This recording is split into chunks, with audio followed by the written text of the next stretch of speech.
நண்பர்களே, அதிக பணத்தை முதலீடு செய்யாம நம்ம இருக்கிற இடத்துல இருந்தே சம்பாதிக்கிறதுக்கான சில வழிகளை தான் நாம இன்னைக்கு இந்த வீடியோல பார்க்க போறோம்.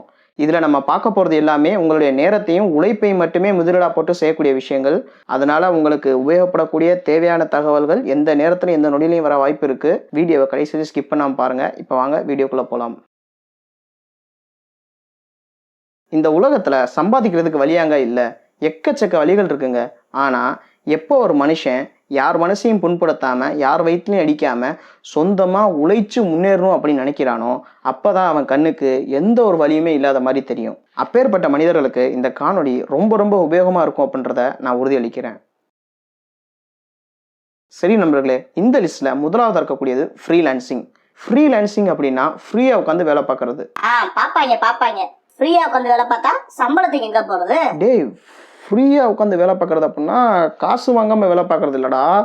யாரையும் நம்பி யாருக்கும் கீழே நம்ம வேலை பார்க்கணும் அப்படின்னு அவசியம் இல்லை. நாமளா சொந்தமா வேலை பார்க்கலாம் அப்படின்ற கான்செப்ட் தான் ஃப்ரீலான்சிங். கேட்கறதுக்கெல்லாம் நல்லா தான் இருக்கு. சரி, நீ சொல்லி என்ன சொல்ற அப்படின்னு பார்க்கலாம். அதாவது ஆன்லைன்லேயே பார்த்தீங்க அப்படின்னா நிறைய ஃப்ரீலான்சிங் வெப்சைட்ஸ் இருக்கு. உதாரணத்துக்கு freelancer.com, fiverr.com, அப்புறம் upwork.com அப்படின்னு நிறைய வெப்சைட்ஸ் இருக்கு. நான் வந்து அந்த வெப்சைட்ஸோட லிங்க் எல்லாமே கீழே டிஸ்கிரிப்ஷன்ல தரேன். ஸோ இந்த வெப்சைட்ஸ்குள்ளே போயிட்டு நீங்கள் சைன் அப் பண்ணிட்டு நீங்கள் வந்து உங்களோட ஜாப்ஸை சர்ச் பண்ணலாம். உங்களுக்கு சம்மந்தமான வேலைகள் வந்துச்சு அப்படின்னா அந்த வேலையை கிளிக் பண்ணி அந்த வேலையை கொடுத்தவர் வந்து உண்மையானவரா, அவரை பற்றின டீட்டெயில்ஸ், இதுக்கு முன்னாடி அவர் வேலை கொடுத்துருக்காரா, அந்த வேலையை வந்து உருப்படியாக அந்த வேலைக்கு காசு கொடுத்துருக்காரா அப்படின்றத செக் பண்ணிக்கலாம். ஸோ அவர் வந்து அந்த குறிப்பிட்ட வேலைக்கு இவ்வளோ காசு கொடுத்துருப்பாரு. சப்போஸ் நீங்கள் வந்து அந்த வேலைக்கு அதை விட கம்மியான காசு கொடுத்து பிட் அப்படின்னு ஆப்ஷன் இருக்கும், இல்லை வந்து அப்ளை அப்படின்னு ஆப்ஷன் இருக்கும். அந்தந்த வெப்சைட்டை பொறுத்து இருக்கும். அப்படி நீங்கள் கொடுத்தீங்க அப்படின்னா அவர் வந்து உங்களோட ப்ரொஃபைல் எல்லாமே செக் பண்ணி பார்த்துட்டு உங்களை கான்டாக்ட் பண்ணுவார். ஸோ நீங்கள் இதில் வந்து உங்களோட ஃபீல்டு சம்பந்தமான வேலைகள் மட்டும் தான் செய்ய முடியுமா அப்படின்னு கேட்டால் இல்லவே இல்லை.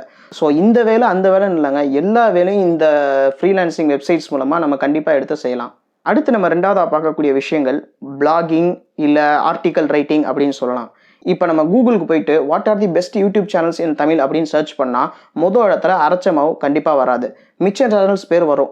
ஸோ அந்த சர்ச் பேஜில் பார்த்தீங்க அப்படின்னா நிறைய ரிசல்ட்ஸ் வந்திருக்கும். ஒவ்வொரு வெப்சைட்ஸும் நிறைய லிஸ்ட்டு கொடுத்துருப்பாங்க. ஸோ இது எல்லாமே அவங்க வந்து சமூக சேவைக்காகவோ இல்லை ஒரு பொழுதுபோக்குக்காக பண்ணுறதில்ல, அவங்க சம்பாத்தியத்துக்காக தான் பண்ணுறாங்க. நிறைய பேர் இதை வந்து ஒரு ப்ரொஃபஷனாகவே எடுத்து பண்ணுறாங்க. சரி, இந்த வெப்சைட்ஸ் மூலமாக எப்படி சம்பாதிக்கிறாங்க அப்படின்னு பார்த்தீங்கன்னா, எந்த ஒரு வெப்சைட்டுக்குள்ளே போனாலும் சைடில் ஒரு ஆடு வரும், கீழே ஒரு ஆடு வரும், இல்லை சம்மந்தமே இல்லாமல் மேலே இருந்தோ இல்லை நடுவில் இருந்தோ ஏதாவது ஒரு ஆடு வரும். உங்களை திசை திருப்புறதுக்கு என்னென்ன ஆடு வர வைக்க முடியுமோ எல்லாத்தையும் வர வைப்பாங்க. ஸோ இப்போ நீங்கள் ஒரு வெப்சைட் கிரியேட் பண்ணி நீங்கள் வந்து ஒரு குறிப்பிட்ட ரீச் வாங்கின பிறகு கூகுள் ஆட்சன்ஸ் அப்படின்னு ஒரு ப்ரோக்ராம் இருக்குது, இல்லை ஒரு கம்பெனி இருக்குன்னு சொல்லலாம். அந்த கம்பெனியில் போய் ரெஜிஸ்டர் பண்ண பிறகு அவங்க வந்து உங்களுக்கு ஒரு ஆடு கொடுப்பான். நம்ம இந்த கூகுள் ஆட்சன்ஸ் அப்படின்ற கான்செப்டை பற்றி ஏற்கனவே ஒரு வீடியோவில் பேசியிருக்கோம். How to YouTubers earn in YouTube அப்படின்ற ஒரு வீடியோ. அந்த வீடியோட லிங்கை கீழே டிஸ்கிரிப்ஷன்லையும் மேலே ஐ பட்டன்லையும் தரேன், அதை கிளிக் பண்ணி பார்த்துக்குங்க. ஸோ இந்த கூகுள் ஆட்சன்ஸ் ப்ரோக்ராம் மட்டும் இல்லாமல் அஃபிலியேட் ப்ரோக்ராம் மூலமாகவும் சம்பாதிப்பாங்க. ஸோ அஃபிலியேட் ப்ரோக்ராம் அப்படின்னா என்னென்னா அடுத்தடுத்து வரக்கூடிய பாயிண்ட்களில் பார்க்கலாம். ஸோ இதுதான் பண்ணும் அதுதான் பண்ணும் அப்படின்னு இல்லை. நீங்கள் ஒரு ட்ராவல் பண்ணுறீங்க அப்படின்னா அந்த இடத்துல ஃபோட்டோ எடுத்து அந்த ஃபோட்டோவை அப்லோட் பண்ணி அதை பற்றின டீட்டெயில்ஸ் எழுதலாம், இல்லை சமையல் குறிப்புகள் எழுதலாம். அந்த மாதிரி எந்த விஷயமா இருந்தாலும் அதை நீங்கள் எழுதி ஒரு வெப்சைட்டில் அப்லோட் பண்ணுறப்ப அது ஃபேமஸ் ஆகிற பட்சத்தில் உங்களுக்கு அதிலிருந்து வருமானம் வரக்கூடிய வாய்ப்பு இருக்குது. சரி, நான் இப்போ ஒரு வெப்சைட் கிரியேட் பண்ணோம் அப்படின்னா நான் வந்து ஒரு வெப்சைட் டெவலப்பர்கிட்ட போகணும். அவர் வந்து அவருக்கு தெரிஞ்ச லாங்குவேஜ் மூலமாக சி++, ஜாவா, PHP அப்படின்னு எத்தனையோ லாங்குவேஜ் இருக்குது. நமக்கு தெரிஞ்ச இங்கிலீஷ், தமிழை தவிர மிச்சம் எல்லாமே அவங்களுக்கு தெரியும். ஸோ அந்த லாங்குவேஜ் வச்சு அவங்க வந்து வெப்சைட் கிரியேட் பண்ணி கொடுப்பாங்க, அவங்களுக்கும் காசு கொடுக்கணும். அது மட்டும் இல்லாமல் இப்போ நான் www.𝗏𝗏𝗏.com அப்படின்னு அந்த வெப்சைட் பேர் வேணும் அப்படின்னா அந்த டொமைன் நேமுக்காக வந்து நான் பே பண்ணுற மாதிரி இருக்கும். சரி, பே பண்ணாமல் நம்ம எப்படி ஒரு வெப்சைட்டோ இல்லை பிளாகோ கிரியேட் பண்ணுறது அப்படின்னா அதுக்கு ஆன்லைனில் நிறைய வெப்சைட்ஸ் வந்து ஃப்ரீயாகவே ஒரு சான்ஸ் தராங்க. குறிப்பிட்டு சொல்லணும் அப்படின்னா blogger.com, wordpress.com, wix.com, இந்த தலையில் தள்ளுற விக்ஸ் இல்லைங்க, WIX. ஸோ இந்த மாதிரி நிறைய வெப்சைட்ஸ் வந்து அதுக்குள்ளே போயிட்டு நம்ம ரெஜிஸ்டர் பண்ணிவிட்டு நம்ம கிரியேட் பண்ணி சில சின்ன சின்ன செட்டிங்ஸ் மட்டும் மாட்டினா அப்படி ரெடிமேடாக நம்மளுக்கு வந்து ஒரு வெப்சைட் வந்துடும். ஆனால் இதில் நான் போய் blogger.comல கிரியேட் பண்ணுறேன் அப்படின்னா www.aracha_maavu.blogger.com அப்படின்னு தான் வரும். நான் www.aracha_maavu.com வேணும் அப்படின்னா காசு கட்டி தான் ஆகணும். ஃப்ரீயாக வேணும் அப்படின்னா அவனோட பேரும் சேர்த்து தான் போடுவான். ஸோ இதை வச்சு நம்ம இப்போதைக்கு ஆரம்பிக்கலாம். காசு வந்துச்சு அப்படின்னா காசு கொடுத்து டொமைன் வாங்கலாம். அடுத்தது மூணாவதா சோஷியல் மீடியாஸில் மெனக்கட்டி நம்ம வந்து ஒரு வெப்சைட் கிரியேட் பண்ணி அதுக்காக உழைச்சி நம்ம பண்ணுறதை விட நம்ம ஆக்டிவாக, அதாவது பிஸியாக இருக்கக்கூடிய இந்த சோஷியல் நெட்வொர்க்கில் நம்ம எப்படி சம்பாதிக்கலாம் அப்படின்னு பார்க்கலாம். ஸோ முதலாவது வந்து இன்ஸ்டாகிராம். ஏதாவது ஒரு சின்ன ப்ரோக்ராமில் டிவியில் வந்து அவன் ஃபேமஸ் ஆகிட்டான் அப்படின்னா அவன் கொலாபரேஷன் பண்ண ஆரம்பிச்சிடான். அந்த ஆக்டர்ஸோ இல்லை ஒரு ஆக்டரையோ இல்லை ஒரு செலிபிரிட்டியோ நீங்கள் ஃபாலோ பண்ணுறப்ப அவங்க ஒரு ட்ரெஸ் போட்டுட்டு கீழே ஒரு ட்ரெஸ் கடை பேர் போட்டிருப்பாங்க, இந்த கடை தான் ஸ்பான்சர் பண்ணாங்க அப்படின்னு. அது வந்து ஒரு ப்ரொமோஷன், அவங்ககிட்ட வந்து ஒரு காசு வாங்கியிருப்பாங்க. ஸோ இப்போ எல்லாம் என்ன பண்ணுறாங்க அப்படின்னா, ஒரு கடைக்கு விளம்பரத்தை மீம் மூலமாக தான் போடுறாங்க. ஒரு மீம் போட்டுட்டு அதை வந்து கீழே அந்த லிங்கோட ப்ரொமோஷன். ஸோ நீங்கள் ஒரு அக்கௌண்ட் வச்சிருக்கீங்க, அந்த அக்கௌண்ட் வந்து ஒரு பெரிய அக்கௌண்ட்டை ப்ரொமோஷன் பண்ணணும் அப்படின்னா ஒரு ஸ்டோரிக்கு 50 ரூபா 100 ரூபா அப்படின்னு வாங்குறாங்க. ஸோ இது மூலமாகவும் இன்ஸ்டாகிராமில் சம்பாதிக்க செய்கிறாங்க. ஸோ எப்படி இன்ஸ்டாகிராமில் ஃபாலோவர்ஸ் இன்க்ரீஸ் பண்ணும் அப்படின்னு நம்ம ஏற்கனவே ஒரு வீடியோ போட்டிருக்கோம். அந்த வீடியோட லிங்கை கீழே டிஸ்கிரிப்ஷனில் தரேன், மேலே ஐ பட்டன்லையும் தரேன். அதை கிளிக் பண்ணி பார்க்கணுன்னா பார்த்துக்குங்க. அடுத்தது பார்த்தீங்கன்னா ஃபேஸ்புக் அண்ட் யூடியூப். ஸோ இன்ஸ்டாகிராமை விட ஃபேஸ்புக்லேயும் யூடியூப்லேயும் ஒரு ப்ளஸ் பாயிண்ட் என்ன அப்படின்னா, இந்த 2 கம்பெனியுமே டேரெக்டாக தன்னோட அக்கௌண்ட் ஹோல்டர்ஸ்க்கு மானிட்டைசேஷன், அதாவது சம்பாதிக்கிறதுக்கான ஒரு வழியை தர்றாங்க. நீங்கள் வந்து வீடியோ அப்லோட் பண்ணி கிரியேட் பண்ணி போடுறப்ப அந்த வீடியோ ரீச் ஆகிற பட்சத்தில் உங்களுக்கு வந்து ஆட்ஸ் வரும். அந்த ஆட்ஸ் மூலமாக நீங்கள் சம்பாதிக்கலாம். அது போக நீங்கள் சொந்தமாக ஸ்பான்சர் வாங்குறதா இருக்கட்டும், இல்லை வேறு என்னென்ன வழிகள் இருக்கோ நம்ம ஏற்கனவே பேசணுமோ அது மூலமாகவும் சம்பாதிக்கலாம். ஸோ அடுத்த பாயிண்ட் என்ன அப்படின்னு பார்க்குறதுக்கு முன்னாடி நீங்கள் இன்னும் நம்ம சேனல் சப்ஸ்கிரைப் பண்ணாமல் பார்த்துட்டு இருந்தீங்க அப்படின்னா கீழே இருக்கிற ரெட்டில் சப்ஸ்கிரைப் பட்டனை ப்ரெஸ் பண்ணி சப்ஸ்கிரைப் பண்ணிக்கங்க. அதே மாதிரி பக்கத்தில் இருக்க பெல் பட்டனை கிளிக் பண்ணி ஆல் ஆப்ஷனை செலக்ட் பண்ணிக்கங்க. 4வது வந்து இ-காமர்ஸ் பண்ணலாம். அமேசானில், ஃப்ளிப்கார்ட்டில் இது எல்லாமே வாங்குறது எல்லாமே நிறைய பேர் என்ன நினச்சிருக்காங்க அப்படின்னா, அமேசான்னு ஒரு கம்பெனி இருக்குது, அந்த கம்பெனிகிட்ட நம்ம காசு கொடுத்தா அதை விற்கிறா அப்படின்னு நிறைய பேர் நினச்சிருக்காங்க. மேபி நிறைய பேருக்கு இந்த டீட்டெயில்ஸ் தெரிஞ்சிருக்கலாம். செல்லர்ஸ் அப்படின்னு நிறைய ஆப்ஷன்ஸ் இருக்கும். So Amazon is just a platform. அதாவது உங்களை மாதிரி யாரோ ஒருத்தன் வந்து அங்கே விற்கிறான், நீங்கள் இங்கே வாங்குறீங்க. அது அமேசான் மூலமாக வாங்குறதுனால அமேசானுக்கு ஒரு கமிஷன். ஸோ நீங்கள் சொந்தமாக ஒரு ப்ராடக்டை செஞ்சு தான் விற்கணும் அப்படின்னு அவசியம் இல்லைங்க. எத்தனையோ திறமை உள்ளவங்க, எத்தனையோ வந்து கைத்தொழில் தெரிஞ்சவங்க இருக்காங்க. இப்போ வந்து பட்டு புடவை செய்கிறவங்க இருக்கட்டும், ரோட்லலாம் பார்த்தீங்க அப்படின்னா புடவை செஞ்சுட்டு இருப்பாங்க, இல்லைன்னா கூட தைக்கிறவங்க இருப்பாங்க, இல்லை மகளிர் சுய உதவி குழுவில் வந்து நிறைய பேர் நிறைய விஷயங்கள் செஞ்சுட்டு இருப்பாங்க. ஸோ இவங்க எல்லாத்துக்குமே வந்து ஆன்லைனில் எப்படி பிஸ்னஸ் பண்ணும் அப்படின்னு தெரியாமல் இருக்கும், கம்ப்யூட்டர் எப்படி யூஸ் பண்ணும் அப்படின்னு தெரியாமல் இருக்கும். ஸோ நீங்கள் வந்து அவங்ககிட்ட பொருளை வாங்கி நீங்கள் ஆன்லைனில் சேல் பண்ணலாம். ஸோ ஒரு பொருளுக்கு வந்து ஒரு 10 ரூபாவோ 20 ரூபா உங்களோட மனசாட்சிக்கு ஏற்றாப்புல. ஸோ உங்கள் மனசாட்சி பெரிய மனசாக இருந்துச்சு அப்படின்னா 50 ரூபா 100 ரூபா போட்டு விற்றுங்க. அதை எவனும் வாங்க மாட்டோம், அது ஒரு விஷயம். ஸோ இந்த மாதிரி சின்ன சின்ன ஒரு மார்ஜின் வச்சு அவங்களுக்கும் ஹெல்ப் பண்ணுற மாதிரி இருக்கும், நம்ம சிறு தொழில் பண்ணுறவங்களுக்கும் ஒரு உதவி செஞ்ச மாதிரி இருக்கும். 5வது அஃபிலியேட் மார்க்கெட்டிங். ஏற்கனவே ஒருத்தன் வந்து விற்கணுன்றதுக்காக ஆன்லைனில் சேல் பண்ணியிருப்பான். ஸோ நீங்கள் அதை எடுத்து இன்னொருத்தவங்களுக்கு அறிமுகப்படுத்தி அவங்க வாங்குற பட்சத்தில் அதை நீங்கள் சம்பாதிக்கலாம். நல்லா இருக்குல்ல கேட்குறதுக்கே? நல்லா இல்லை. சரி, ஓகே. ஸோ கூகுளெலாம் போயிட்டு what are the best mobiles under 1000 rupees அப்படின்னு சர்ச் பண்ணிங்கன்னா ஒரு ரிசல்ட் வராது. ஒரு 10,000 அப்படின்னு சர்ச் பண்ணிங்க அப்படின்னா பெஸ்ட் ஃபோன்ஸ் அப்படின்னு வரும்.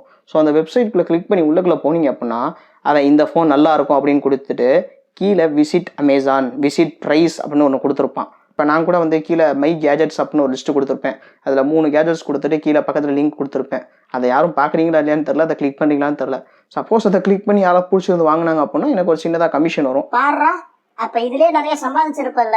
இதுவரையும் ஒரு புண்ணியம் ஆகலை. யாரோ 4 புண்ணியவான் மட்டும் அதை கிளிக் பண்ணி பார்த்துருக்கான். அது எதுக்கு நமக்கு தேவையில்லாத விஷயம். ஸோ அமேசான் வந்து எந்தெந்த ப்ராடக்ட்ஸ்க்கு எவ்வளோ கமிஷன் தராங்க அப்படின்னு ஒரு லிஸ்ட்டு கொடுத்துருக்காங்க. அந்த லிஸ்ட்டு முடிஞ்சால் வந்து ஸ்க்ரீன்ஷாட் ஆட் பண்ணுறேன், கீழே டிஸ்கிரிப்ஷனில் லிங்க் தரேன். ஸோ அந்த ப்ராடக்ட் இருக்கிற பேஜுக்கு போயிட்டு மேலே லெஃப்ட் சைடில் வந்து நீங்கள் அக்கௌண்ட்டை லாகின் பண்ணியிருந்தீங்க அப்படின்னா காப்பி அப்படின்ற ஒரு ஆப்ஷன் இருக்கும். அதை காப்பி பண்ணி நீங்கள் லிங்க்கை வந்து பேஸ்ட் பண்ணிடணும். ஸோ அதை சப்போஸ் யாராவது அதை கிளிக் பண்ணி வாங்கினாங்க அப்படின்னா உங்களுக்கு கமிஷன் வந்துடும். ஸோ இல்லை நீங்கள் இந்த மாதிரி ஒரு வெப்சைட் க்ரியேட் பண்ணி தான் இந்த லிங்கை கொடுக்கணும் அப்படின்னு அவசியம் இல்லை. சப்போஸ் வாட்ஸ்அப்பில் வந்து நீங்கள் உங்களுக்கு வந்து நிறைய பேர் ஸ்டேட்டஸை பார்க்குறாங்க அப்படின்ற பட்சத்தில் நீங்கள் ஒரு டாபிக் மாதிரி அதை ஸ்டேட்டஸில் போட்டு கிளிக் பண்ணி டைப் பண்ணி போட்டுட்டு அந்த லிங்கை கொடுத்தீங்க அப்படின்னா அதை பார்த்துட்டு யாராவது வாங்குறதுக்கான வாய்ப்பு இருக்குது. இந்த அஃபிலியேட் ப்ரோக்ராம் வந்து ப்ராடக்ட் சேல் பண்ணுற இடத்துல மட்டும் இல்லைங்க, ட்ராவல்ஸில் இருக்கட்டும், ஹோட்டல் புக்கிங்ஸ்லையும் வந்து அவைலபிளாக இருக்குது. இப்போ ஒரு எக்ஸாம்பிள் பார்த்தீங்க அப்படின்னா 𝗏𝗏𝗏 அப்படின்னு ஒரு வெப்சைட் இருக்குது, 𝗏𝗏𝗏𝗏𝗏, இந்த மாதிரி நிறைய வெப்சைட்ஸ் இருக்குது. எனக்கு ஞாபகம் வர மாட்டேங்குது. ஸோ உங்களோட வெப்சைட் பேர் வரல அப்படின்னு அந்த ஓனர்ஸ் யாரும் பார்த்தீங்க அப்படின்னா கோச்சிக்காதீங்க. சைடில் அந்த லிஸ்ட்டு போடுறேன், இல்லாட்டினா கீழே டிஸ்கிரிப்ஷனில் லிங்க் தரேன். ஸோ நீங்கள் ஒரு ட்ராவல் பற்றின ஒரு பிளாக் போடுறீங்க, அதில் போட்டுட்டு இந்த ரெசார்ட்டுக்கு பேர் கீழே போடுறீங்க அப்படின்னா அதை கிளிக் பண்ணி அவங்க வந்து அந்த ரெசார்ட்டில் புக்கிங் பண்ணுறதா இருக்கட்டும், இல்லை ஃப்ளைட்டுக்கு டிக்கெட் புக் பண்ணுறதா இருக்கட்டும், அப்போயும் வந்து அதுலேருந்து உங்களுக்கு கமிஷன் வர வாய்ப்பு இருக்காம். 6வது வந்து ஆன்லைனில் ஃபோட்டோஸ் சேல் பண்ணலாம். ஸோ இப்போ நீங்கள் கூகுளில் போயிட்டு ஏதாவது ஒரு சம்மந்தமாக இமேஜ் சர்ச் பண்ணிங்க அப்படின்னா சில இமேஜில் பார்த்தீங்க அப்படின்னா நடுவில் காப்பி ரைட் மாதிரி எழுதியிருப்பாங்க. ஸோ ஒரு சில எக்ஸாம்பிளுக்கு வெப்சைட் சொல்கிறேன்னு, ஷட்டர்ஸ்டாக் அப்படின்னு ஒரு வெப்சைட் இருக்கும், அலாமி அப்படின்னு வெப்சைட் இருக்கும். ஸோ அது என்னென்ன வெப்சைட் அப்படின்னு கீழே டிஸ்கிரிப்ஷன் லிங்க் தரேன், அதை கிளிக் பண்ணி பார்த்துக்குங்க. ஸோ அந்த வெப்சைட்ஸோட ஃபோட்டோஸ் எல்லாமே வரும். அதில் வாட்டர் மார்க் எழுதியிருப்பாங்க, எவனும் எடுத்து அதை யூஸ் பண்ணிடக்கூடாது அப்படின்றதுக்காக. ஸோ இந்த ஃபோட்டோஸ்லாம் உங்களுக்கு வேணும் அப்படின்னா அந்த வெப்சைட்டுக்குள்ளே போயிட்டு நீங்கள் கிளிக் பண்ணி அதை பர்ச்சேஸ் பண்ணுற மாதிரி இருக்கும். சப்போஸ் உங்கள்கிட்ட ஒரு கேமரா இருக்குது, என்ன பண்ணுறதுன்னு தெரியாமல் இருக்கீங்க, இல்லை உங்களுக்கு ஃபோட்டோகிராஃபி ஸ்கில்ஸ் இருக்குது, கேமரா வாடகைக்கு எடுத்தோ நீங்கள் ஒரு நல்ல ஒரு இயற்கையான ஃபோட்டோஸ் எடுத்து இந்த வெப்சைட்ஸை நீங்கள் அப்லோட் பண்ணுற பட்சத்தில் ஒரு ஃபோட்டோ 1000 பேர் வாங்கினாலும் அந்த 1000 ஃபோட்டோத்துக்கான காசு வருமா. ஸோ அடுத்த பாயிண்ட் என்ன அப்படின்னு பார்க்குறதுக்கு முன்னாடி ஒரு சின்ன விஷயம் சொல்லிக்கிறேன். ஸோ இந்த வீடியோ நம்மளுக்கு ரெக்வஸ்ட் பண்ணி கேட்டது நம்மளோட ஒரு சப்ஸ்கிரைபர் தான். இன்ஸ்டாகிராமில் மெசேஜ் பண்ணியிருந்தாங்க, ப்ரோ உங்களோட வீடியோஸ்லாம் நல்லா இருக்குது, இந்த மாதிரி ஒரு வீடியோ போடுங்க ப்ரோ, எனக்கு ரொம்ப யூஸ்ஃபுல்லாக இருக்கும் அப்படின்னு. உண்மையிலேயே மிச்ச வீடியோஸ்லாம் பார்த்தாங்களா இல்லையா அப்படின்னு தெரியல. ஸோ நீங்கள் இன்னும் எங்களை இன்ஸ்டாகிராம்லேயே ஃபேஸ்புக்லேயே ஃபாலோ பண்ணலாம் அப்படின்னா கீழே டிஸ்கிரிப்ஷனில் லிங்க் தரேன். அதை கிளிக் பண்ணி ஃபாலோ பண்ணுமோ, லைக் பண்ணுமோ, என்னென்ன பண்ணுமோ எல்லாத்தையும் பண்ணிக்கோங்க. 7வதாக பார்த்தீங்க அப்படின்னா ஆன்லைனில் டியூட்டரிங் பண்ணலாம். அதான்ப்பா ஆன்லைனில் டீச்சிங் பண்ணலாம். ஸோ இப்போ விளம்பரத்து எல்லாமே பார்த்தீங்க அப்படின்னா பைஜூஸ் அப்படின்ற ஒரு கம்பெனி விளம்பரம் பண்ணுறாங்க.